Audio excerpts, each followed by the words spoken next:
नमस्कार। एनबीटी स्वास्थ्य चर्चा में मैं तनप्रीत एक बार फिर से आप सभी का स्वागत करती हूं।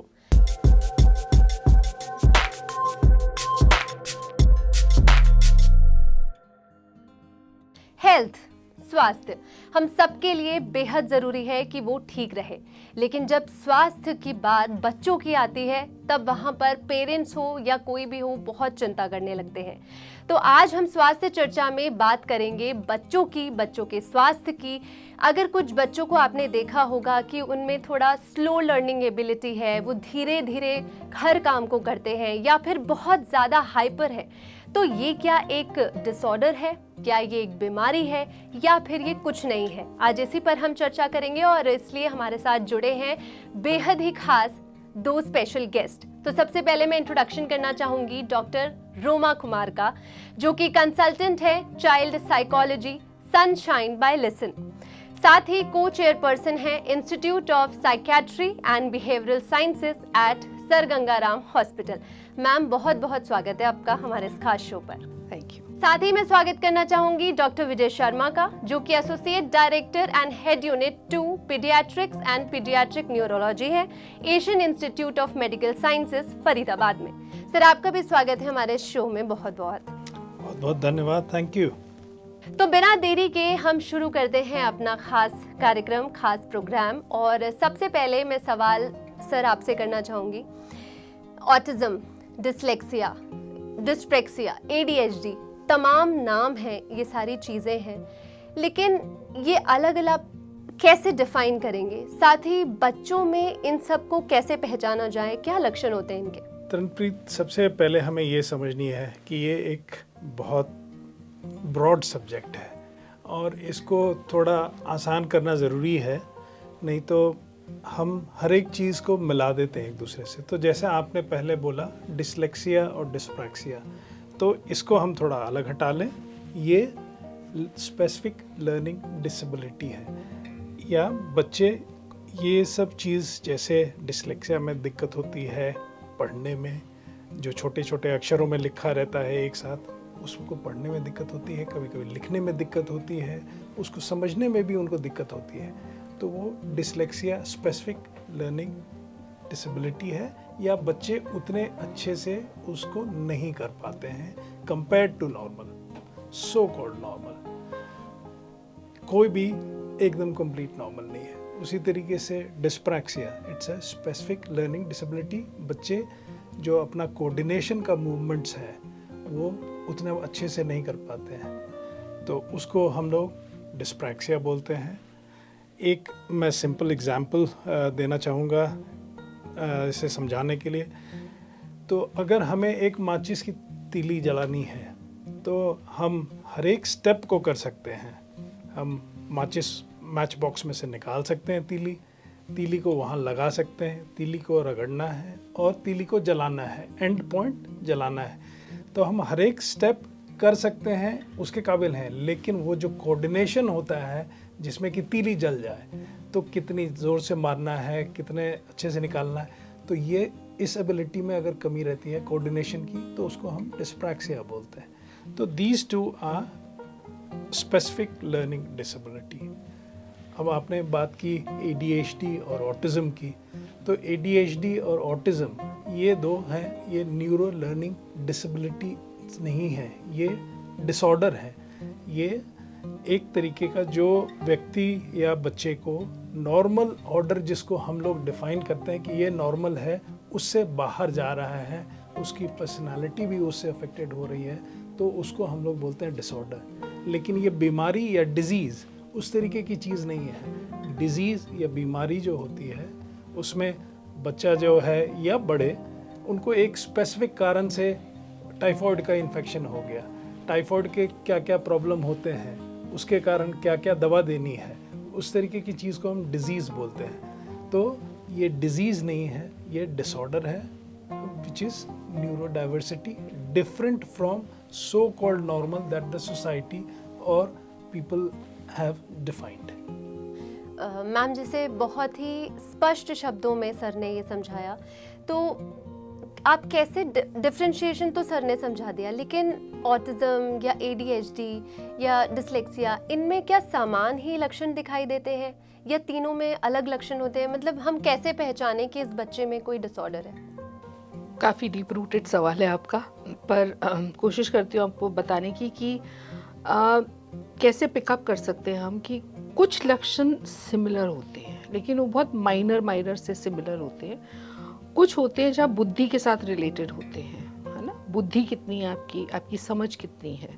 और कुछ होती है कि आपके बिहेवियर के ऊपर डिपेंड करता है। जैसे डिसलेक्सिया है, जैसे सर ने अभी बताया डिसलेक्सिया है, तो उसमें लिखने में, पढ़ने में, रीडिंग में आपको उसमें दिक्कत आती है। आपकी बुद्धि बिल्कुल सही होती है। अगर आप 10 बच्चों के बीच में उस बच्चे को खड़ा करो जिसका लर्निंग डिसेबिलिटी का डायग्नोसिस है, कोई नहीं कह सकता कि उसमें कोई कमी है, क्योंकि वो कमी वहीं नज़र आएगी जहाँ पर पढ़ाई की बात होती है। तो लर्निंग डिसेबिलिटी, डिसलेक्सिया वहाँ देखा जाता है। आपने ADHD की बात करी, तो आजकल हम ये बहुत तकिया कलाम की तरह ये शब्द यूज़ करते हैं कि बच्चे को ADHD है, और आजकल एडल्ट्स भी बोलने लग गए कि शायद मुझे ADHD है। लेकिन हम दोनों बैठ के बात कर रहे थे कि शायद हम में भी थोड़ी बहुत ध्यान की कमी हो जाती है, लेकिन हम ADHD कहला नहीं सकते अपने आप को।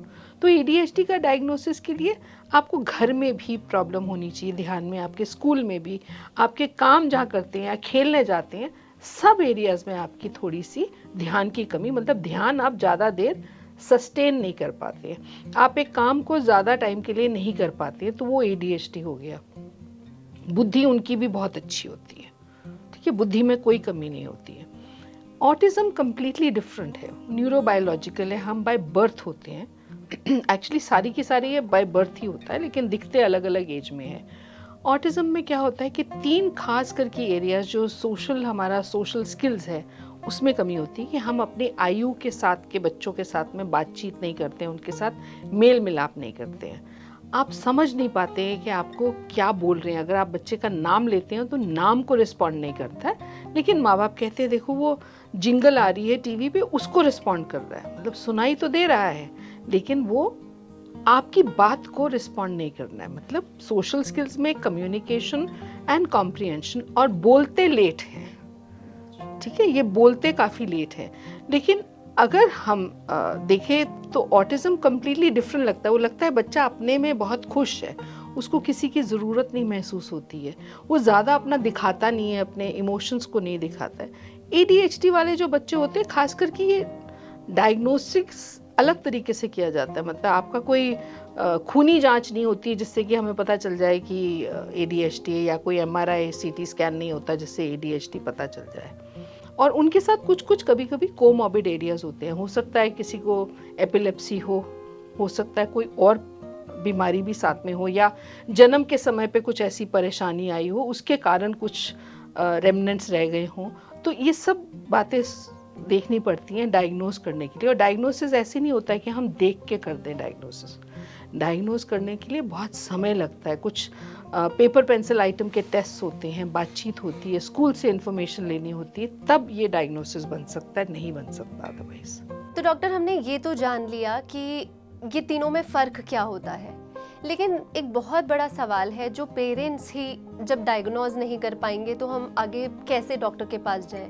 तो क्या ये जो डिसऑर्डर्स है ये बचपन से होते हैं या फिर ये जेनेटिक आते हैं या हेरिडिटरी होते हैं, या जैसे किसी को रहा होगा फैमिली में तो उस बच्चे में आ गया, या मदर जब प्रेग्नेंट थी और मदर में कुछ खाने की कमी हो तभी आ गया, या बच्चे में वो किस तरीके से आता है?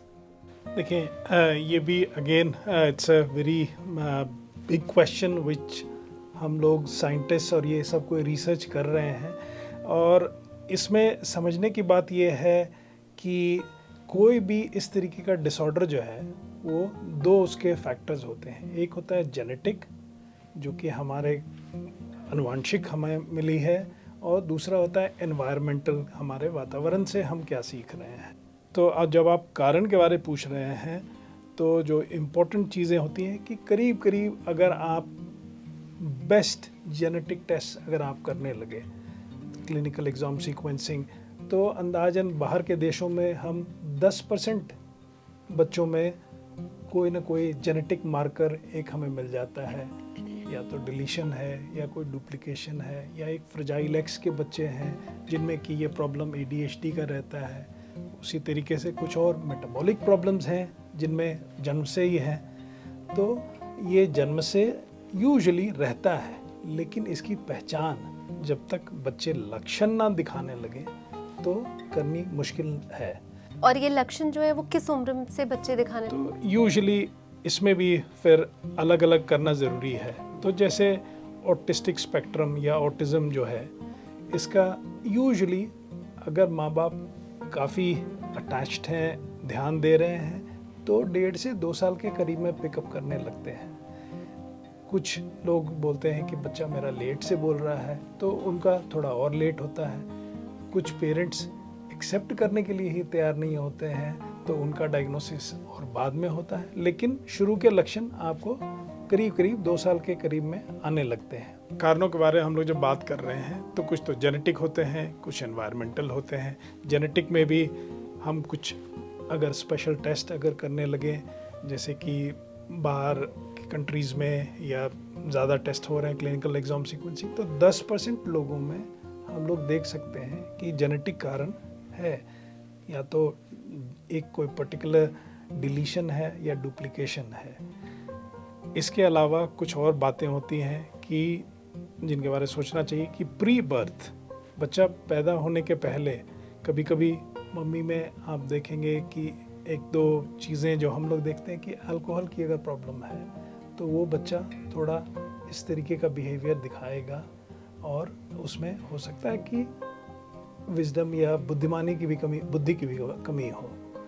इसके अलावा जब हम अपने खान पान में देखते हैं, तो अगर खान पान हमारा बढ़िया नहीं है, न्यूट्रिशियस नहीं है, तो उसमें भी अगर किसी विटामिन, आयरन ये सब की कमी है, उसमें भी हमें ध्यान रखना चाहिए। इसके अलावा कभी कभी कुछ बीमारियां हो जाती हैं जब बच्चा पेट में ही रहता है गर्भावस्था में, जैसे रूबेला है, और भी बीमारियां हैं इसी तरीके की, तो इन बच्चों में हम ये ज़्यादा देखते हैं। तो एक ब्रॉड जो हो गया आपका कि जेनेटिक है करीब करीब 10%, बाकी हम कोई एक स्पेशल टेस्ट नहीं कर सकते। जैसा मैडम ने बताया कि कोई खून की जांच नहीं है कि आप वो जांच करके, तो लक्षण देखने पड़ते हैं कि बच्चा 2 साल के करीब में क्या क्या चीज़ें जो करनी चाहिए वो नहीं कर रहा है, डेवलपमेंट में जो होना चाहिए। जैसे 1 साल में आप एक्सपेक्ट करते हैं कि बच्चा करीब करीब कुछ शब्द 8 से 10 शब्द बोलना शुरू करे, बाबा, मामा, दादा, वो नहीं हो रहा है, तो आप थोड़ा उस पर ध्यान देते हैं। 2 साल में कुछ शब्द, 2 शब्द जोड़ के बोलना चाहिए, माँ आओ, दूध दो, पापा जाओ। तो ये अगर नहीं हो रहा है तो आपको शक करना चाहिए कि मेरा बच्चा थोड़ा सा पीछे है, और इसमें बहुत ज़्यादा सोचना नहीं है। आप जाके डॉक्टर से सलाह लें, एक बार उनसे मिलें, एक बार उनका असेसमेंट कराएं, और डॉक्टर आपको असेसमेंट करके फिर बताएंगे कि नहीं यहाँ पे कोई चिंता की बात है या ये नॉर्मल के लक्षण में है। तो ऐसा कोई एक कारण नहीं है जिसके कारण हम बोलें कि आपको ऑटिज्म हो जाएगा या ADHD हो जाएगा। ये एक कॉम्प्लेक्स बीमारी है। इसमें बेसिकली टाइम से जैसे जैसे लक्षण आते हैं तब पता लगता है। ADHD में थोड़ा और लेट हम लोग डायग्नोसिस करते हैं, क्योंकि बच्चे शरारती होते हैं, ये नॉर्मल है बच्चों में।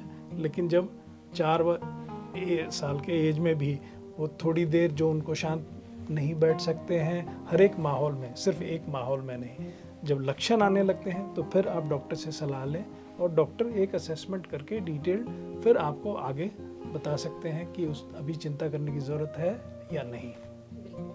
मैं कुछ ऐड करना चाहूँगी इसमें कि डॉक्टर साहब ने तो बहुत बढ़िया बताया कि ये लक्षण होते हैं। कुछ लक्षण ऐसे होते हैं जो हम माँ बाप आके कहते हैं कि नहीं, शायद हमने इसके साथ काम नहीं किया इसलिए बोल नहीं रहा, या मेरी सास ने कहा कि मेरे आदमी ने भी बोलना बहुत लेट शुरू किया, तो उनको लगता है कि शायद इन कारणों से हमारा बच्चा भी लेट बोल रहा है, तो वो और लेट हो जाता है डायग्नोसिस। तो जितना हम काम कर सकते हैं, जिसको हम अर्ली इंटरवेंशन बोलते हैं, जितना हम काम कर सकते हैं बच्चे के साथ वो और डिले हो जाता है। और ख़ास करके मालूम है कि इस आयु से इस आयु में ब्रेन की जो डेवलपमेंट की गति है वो काफ़ी तेज़ होती है, तो उसमें हम बहुत कुछ सिखा सकते हैं, है ना। तो उससे बच्चा जो डेवलपमेंटल माइलस्टोन्स आपके पीछे हैं वो और आगे बढ़ सकते हैं, वहाँ से वो काफ़ी कुछ सीख सकता है बच्चा। तो हम डिले इस पर्पस से कर देते हैं, या फिर हम पर्पस ये होता है कि स्कूल में जा रहा है बच्चा, जैसे लर्निंग डिसेबिलिटी है, पढ़ नहीं लगता, पढ़ता नहीं है, तो उनको लगता है ये शैतानी है, ये जानबूझ के नहीं पढ़ता है, खेल में लगा रहता है, तो वो अपने कारण ढूंढते रहते हैं और लगता है कि शायद माँ इतना ध्यान नहीं देती है कि मैं काम पे चली जाती हूँ, मैं ध्यान नहीं दे रही हूँ। बहुत सारे ऐसे कारण भी आके बताते हैं और फिर वो और डिले हो जाता है, फिर वो ट्यूशन पे चले जाता है बच्चा। ट्यूशन के बावजूद जब बच्चा नहीं कर पा रहा होता, स्कूल में जो काम होता है ब्लैक बोर्ड से नहीं उतार पा रहा, लिखता नहीं है, पढ़ने में थोड़ी दिक्कत आती है, फिर जब वो ग्रेड 3, 4 में या 5 में जाता है तब और बढ़ जाती है प्रॉब्लम, क्योंकि पढ़ाई बढ़ जाती है। सब कुछ डिलेड हो जाता है। तो हम दोनों यही कहना चाहेंगे कि जितनी जल्दी आप कोई भी लक्षण पकड़ें जो एक आम बच्चे से थोड़ा सा अलग लगता है, आप उस हिचकिचाए नहीं, आप आके उसके लिए जांच करवाएं। एंड जांच में कोई ऐसी मशीनी जांच, खूनी जांच नहीं है, सिर्फ खेल खेल में और पेपर पेंसिल आइटम से हम जांच कर देते हैं। बिल्कुल, तो यहाँ पर मतलब हम ये समझें कि अवेयरनेस की कमी हो सकती है पेरेंट्स में, और साथ ही एक हिचक हो सकती है कि वो बताना नहीं चाहते दुनिया को, या उन्हें एक इन्फीरिटी ना आ जाए कि दूसरे का बच्चा तो सही है, मेरे बच्चे में कैसे प्रॉब्लम। तो ऐसे में डॉक्टर रोमा, ग्रूमिंग या डे टू डे टास्क जो होते हैं बच्चों के, उन्हें कैसे फिर कराया जाता है? उनमें आप क्या करते हैं कि उनकी ग्रूमिंग या डे टू डे टास्क में क्या ध्यान दिया जाए? जब बच्चा शुरू से इतना क्रिटिसिज्म सुनता है, मार भी खा लेता है, डांट भी खा लेता है, कंपैरिजन भी हो जाता है कि वो बच्चा तो कर लेता है, तेरे से तो ये भी नहीं होता, तो बच्चा अपने आप से उसका कॉन्फिडेंस लो हो जाता है।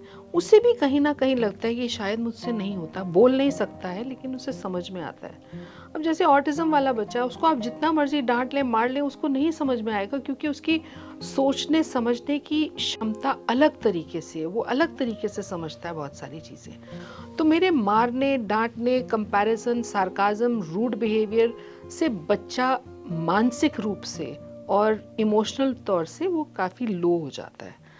तो ग्रूमिंग में सबसे पहले ये है कि आप ये देखिए कि हमारे बच्चे अलग हैं थोड़े से।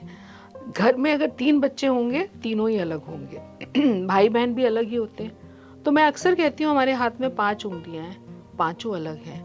अगर मैं छोटी उंगली को बोलूँगी कि ये वाला काम करे, जो बीच की उंगली करती है वो शायद लंबी तो हो जाएगी, टूट जाएगी, काम नहीं कर पाएगी। तो इसी तरह से बच्चों को ग्रूमिंग के लिए हमें अगर डिलेड है, सबसे पहला काम है आप जाइए, दिखाइए और आप बच्चे को अर्ली इंटरवेंशन में डालिए। आजकल थेरेपिस्ट हैं, ऑक्यूपेशनल थेरेपिस्ट है, स्पीच थेरेपिस्ट हैं, स्पेशल एजुकेटर्स हैं, जिनकी पढ़ाई ही उसी में है, जहाँ पर बच्चे जो थोड़े से डिफरेंट हैं या थोड़े से स्लो काम करते हैं, धीरे मतलब तेज़ गति से नहीं सीख पाते, उनको ये ट्रेनिंग देते हैं। तो ये आप अर्ली इंटरवेंशन कराएंगे तो बच्चे जल्दी पिकअप करने लग जाएंगे। तो उसमें भी ग्रूमिंग आती है। और आप ये बच्चों को स्ट्रेंथ से देखिए ना, उसमें ऐसा तो नहीं कि सारी कमियां ही कमियां। हर बच्चे में अपनी एक अच्छी क्षमता भी होती है, स्ट्रेंथ होती है। तो क्यों हम स्ट्रेंथ पे ना ध्यान दें, हम क्यों उसकी कमियों पे ध्यान दें? वो फीता नहीं बांध सकता, तो अगर मेरे को कोई माँ आके बोलती फीता नहीं बांधता, देखो 7 साल का हो गया, मैंने बोला फीता ना देके अगर आप वेलक्रो का जूता दे देंगे कोई कमी हो जाएगी? आप नाड़ा नहीं बांध सकते, आप इलास्टिक की पैंट दे दें, कोई कमी है? क्यों नहीं हमें अपनी थोड़ी सोच बदलनी पड़ेगी। और एक और बात जो मैं जोड़ना चाहूँगा कि हम लोग डिसेबिलिटी के हिसाब से नहीं सोचें, हम लोग देखें कि इस बच्चे में और क्या एबिलिटी है, क्या चीज़ ये। और ज़्यादा ऑटिज़म का ही बच्चा कुछ चीज़ सोशल इंटरेक्शन, सोशल कम्युनिकेशन, एक जो व्यवहार होता है वो अगर ठीक से नहीं कर पाता है, लेकिन कुछ चीज़ में वो बहुत बढ़िया होगा। उसको लेगो का पजल दे दो, इतना अच्छा बनाएगा कि बड़े वाले भी नहीं बना सकेंगे। तो we have got to focus on strengths, early intervention पहले दिखाएं बच्चे को अपनी चिंता की, और अर्ली इंटरवेंशन से हम उसको ग्रूम करके रास्ते पे जल्दी लाएंगे, क्योंकि दिमाग हमारा जब बच्चा होता है तो ज़्यादा फ्लेक्सिबल होता है, हम उसको ज़्यादा आसानी से नए नए प्रोसेस पैटर्न में डाल सकते हैं। बिल्कुल। तो जिस तरीके से ये आपने बताया, अब आपके पास पेरेंट्स आते होंगे कि हमारे बच्चे को पता नहीं वो बोलता नहीं है, लिखने में प्रॉब्लम होती है, तो आप उन्हें क्या सजेस्ट करते हैं? थेरेपीज, ट्रीटमेंट्स क्या होती हैं, इसका इलाज क्या है बेसिकली? हम थोड़ा जल्दी इलाज के बारे सोच लेते हैं। पहले तो हमें डायग्नोसिस अच्छे तरीके से बनानी है। तो जैसा मैडम ने भी कहा कि एक डिटेल असेसमेंट तो ज़रूर कराएं, ये देखें कि बच्चे को रियली में कहाँ पे है। ADHD के लक्षण हैं, ऑटिज़म के लक्षण हैं, डिसलेक्सिया के लक्षण हैं या डिस्प्रैक्सिया के लक्षण हैं। तो अगर हम डायग्नोसिस जब एक बार ठीक से बनेगा तो उस पर स्पेसिफिकली हम काम कर सकते हैं कि यहाँ से हमें ये चीज़ें करने हैं या बच्चे से करानी है, तो उससे इम्प्रूवमेंट होगा। तो जब थेरेपी की बात आती है तो कुछ चीज़ें हैं। एक, बिना डायग्नोसिस और प्रॉपर असेसमेंट के हम थेरेपी के बारे अगर सोचेंगे तो कभी ठीक से नहीं होगा। थेरेपी यूजुअली 2 भागों में बांटा जाता है, एक है मेडिसिन और दूसरा होता है therapy in terms of occupational therapy, speech therapy, psychological assessment. ये सब जब चीज़ करके हम करते हैं तो एक ज़्यादा बढ़िया प्लान्ड तरीके से हम काम करते हैं। ADHD में कुछ दवाएं हैं जिसका कि इस्तेमाल करने की ज़रूरत पड़ती है। मेथाइलफेनिडेट है, इसके अलावा एटोमॉक्सिटिन है, उसका इस्तेमाल हमें करने की ज़रूरत पड़ती है। लेकिन ये आप डॉक्टर को उसके तरफ सोचने दें, ज़्यादा आप दवाओं पे ध्यान नहीं दें, क्योंकि बिना थेरेपी के सिर्फ दवाएं देके ये चीज़ हम नहीं ठीक कर सकते हैं। Therapy along with the medicine is important. उसी तरीके से अगर ऑटिज़म है तो कभी कभी दवाओं का भी रोल है, लेकिन शुरुआती रोल हमेशा थेरेपी का ज़्यादा है। दवाएं, आप अगर बच्चे को बहुत ज़्यादा अग्रेसिवनेस है, बहुत ज़्यादा एंजाइटी प्रॉब्लम है, तब हम लोग उसके बारे में सोचें, और उसके लिए काफ़ी दवाइयाँ हैं, लेकिन दवाई अपने आप में इसका सल्यूशन नहीं है। तो यहाँ पर हम बच्चों के स्वास्थ्य की बात कर रहे हैं, और बहुत ही इंटरेस्टिंग चीज़ जो अब हमें समझ में आ रही है, बहुत ही अच्छे से डॉक्टर्स जो हैं हमें समझा रहे हैं। तो डॉक्टर रोमा, एक बहुत ही अहम सवाल जो अक्सर पेरेंट्स आपसे पूछते ही होंगे कि क्या वो समझ चुके हैं कि अब उनके बच्चे में या तो ऑटिज्म की शिकायत है या डिसलेक्सिया, डिस्प्रैक्सिया या ADHD है, तो अब उनका सबसे बड़ा सवाल ये आता है कि क्या मेरा बच्चा एक नॉर्मल स्कूल में स्कूलिंग कर सकता है? तो मैं चाहूँगी कि आप ये दर्शकों को बताएं कि उनका बच्चा नॉर्मल स्कूल जा सकता है या स्पेशली इनके लिए अलग से स्कूल्स होते हैं। आपके एक सवाल में कई सारे सवाल हैं, लेकिन मैं आपको ज़रूर बताती हूँ इस बारे में।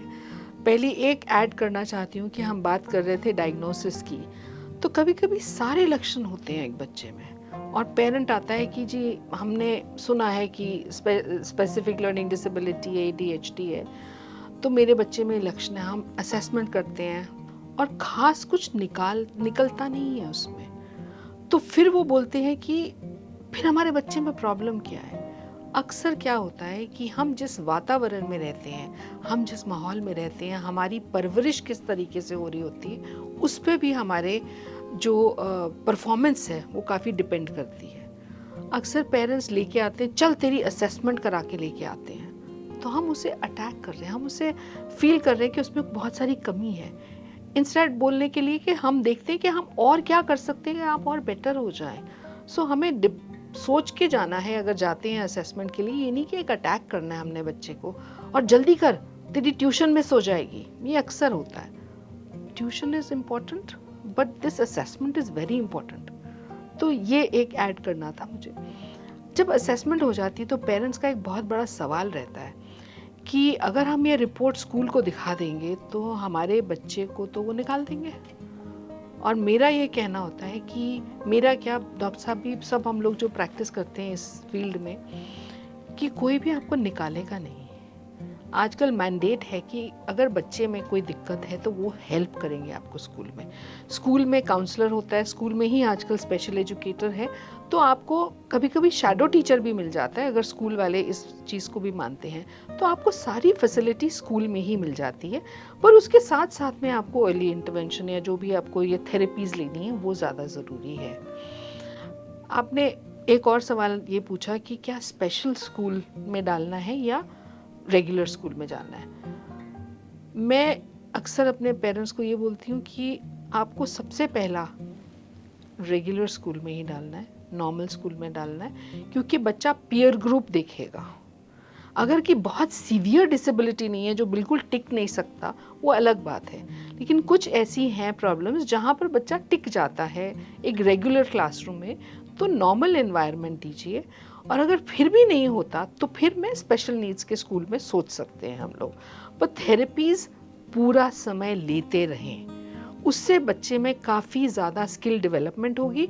और स्किल डेवलपमेंट के साथ साथ में वो करिकुलम भी कुछ कुछ करा देते हैं। और हमने फाइनली क्या देखना है कि बच्चा रोज़मर्रा की जीवन में के लायक हो, कि वो जो रोज़मर्रा का काम है वो करने लग जाए। मुझे कंपैरिजन नहीं करना कि मेरा बच्चा 7 साल का है तो दूसरी कक्षा में नहीं जा रहा, वो केजी में ही जा रहा है, क्योंकि लेवल शायद वहाँ का है, स्कूल के लेवल का। तो आपको देखना है कि अगर स्पेशल नीड्स में है तो वहाँ चला जाएगा, और कुछ समय के बाद भी वो नॉर्मल स्कूल में आ जाते हैं। और आजकल हर बोर्ड ऑफ एजुकेशन मदद देता है। मदद इस तरह की होती है कि आपकी जो थर्ड लैंग्वेज है, खासकर कि कोई भी कंडीशन ऐसी होती है तो उसमें आपको एग्जाम्पशन मिल जाती है, लेकिन बिना असेसमेंट के वो हेल्प नहीं मिलती है। आपको 9वीं के बाद 9वीं ऑनवर्ड्स आपको बहुत सारी और मदद मिल जाती है। अगर लर्निंग डिसेबिलिटी होती है तो आपका कोई एग्जाम्पशंस ऑफ सब्जेक्ट हो जाते हैं, आपको एक्स्ट्रा टाइम मिल सकता है, आपको शायद रीडर भी मिल जाए या राइटर, डिपेंड करता है कि आपकी कहाँ पर असेसमेंट में क्या आपकी आए हैं। सो अगेन कि पेरेंट्स को हिचकिचाना बंद करना है और मदद लेने के लिए जाना है। हर चीज़ का सल्यूशन है। एक मैं बस बात ऐड कर दूं कि हम लोग थेरेपी शायद बहुत बार बोल चुके हैं। थेरेपी का मतलब सिर्फ ये नहीं है कि किसी स्पीच थेरेपिस्ट या ऑक्यूपेशनल थेरेपिस्ट के यहाँ चले गए। थेरेपी का कॉन्सेप्ट ये है कि ये एक अच्छे डेवलपमेंटल पीडियाट्रिशियन या पीडियाट्रिक न्यूरोलॉजिस्ट के देख रेख में हो, ताकि हम मेजर कर सकें कि बच्चे में जो भी स्ट्रेंथ्स हैं और कमियां हैं उसको हम कैसे बेसिकली कवर अप करने का कोशिश कर रहे हैं, और प्रोग्रेस। तो सिर्फ जाके थेरेपी कराना थेरेपिस्ट से is not very useful. I think it should be in conjunction with the doctor who specialises in children who have got learning difficulties और ADHD और ASD। बिल्कुल, जैसे हम ट्रीटमेंट्स या थेरेपीज़ की बात कर रहे हैं, डाइट कितना बड़ा इसमें रोल प्ले करता है? क्या ऐसे बच्चों को आप अलग से कोई डाइट सजेस्ट करते हैं? देखिए, जब पेरेंट्स परेशान होते हैं तो घर में भी काफ़ी सलाह आती रहती है, ये ट्राई करें वो ट्राई करें। तो जो कॉमन चीज़ें लोग डाइट में ट्राई करते हैं, एक तो कभी कभी कुछ माता पिता दूध बंद कर देते हैं, और ठीक है वो सही तो इलाज नहीं है, लेकिन अगर दूध बंद करने से आपको फ़ायदा लग रहा है तो थोड़े दिन आप कर सकते हैं। कुछ माता पिता गेहूं या ग्लूटेन कंटेनिंग फूड जो है उसको अवॉइड करते हैं, बंद करते हैं। तो that is another thing which is commonly seen. इसके अलावा कुछ लोग mega doses of vitamin A, omega 5 उसको इस्तेमाल करते हैं। तो जब रिसर्च हुआ और उसमें अगर आप डबल ब्लाइंड कंट्रोल ट्रायल करें जिसमें कि देखें कि ये काम करके और जिनको ये दवाइयाँ या ये एक्सक्लूजन डाइट नहीं दिया गया, उन दोनों के प्रोग्रेस 2 साल 3 साल में कोई डिफरेंस है, तो कोई प्रूफ नहीं है कि ये एक्सक्लूजन डाइट्स आर हेल्पफुल। लेकिन जब पेरेंट्स परेशान होते हैं तो they can try if it helps them. Okay, doctor won't say कि ठीक है आप एकदम बंद करो, लेकिन फिर डॉक्टर सलाह देगा कि ये चीज़ अगर आपने बंद की तो इसके कारण क्या चीज़ की कमी होगी, कैल्शियम की कमी हो सकती है, किसी और विटामिन की कमी हो सकती है, तो उसको हम सप्लीमेंट कर सकते हैं। So you manage the child together with the parents and family कुछ बातें उनकी कभी कभी रख लेते हैं, हालांकि कोई प्रूफ नहीं है कि एक्सक्लूजन डाइट्स आर हेल्पफुल।